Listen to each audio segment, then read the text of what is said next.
स्तरमा अथवा ग्रामीण भेगमा तपाईहरूले देखिराख्नु भएको होला घट्टको बारेमा आज तपाईहरूलाई यो लाइभ भिडियो देखाउँदैछु।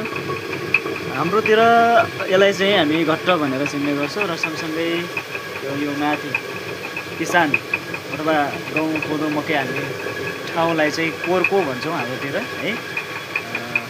यो चाहिँ यसरी चलिरहेको छ।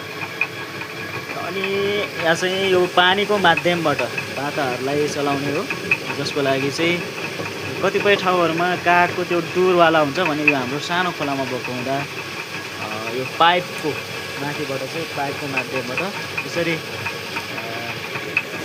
यहाँ तलतिर यसरी चाहिँ पानी यो पाताहरूलाई नाचाएर चाहिँ माथि घट्ट चल्ने गरेको गर्छ। ल तपाईँलाई कस्तो लाग्छ यो तपाईँको गाउँघरतिर छ कि छैन है? छ भने कमेन्ट गर्नु होला।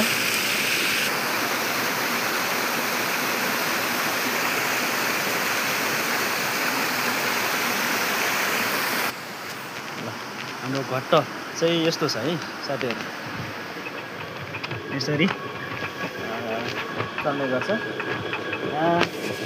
अहिले चाहिँ टेक्नोलोजीको समयमा हैन, यो प्रविधिको युगमा चाहिँ अधिकांश मानिसहरूले यो प्राय बत्तीबाट पिसेर खाने गर्छ। तर अझै पनि हाम्रो गाउँघरतिर यसरी पिसेर खाने चलन छ है। तपाईँकोतिर के कस्तो छ कमेन्ट गर्नु होला।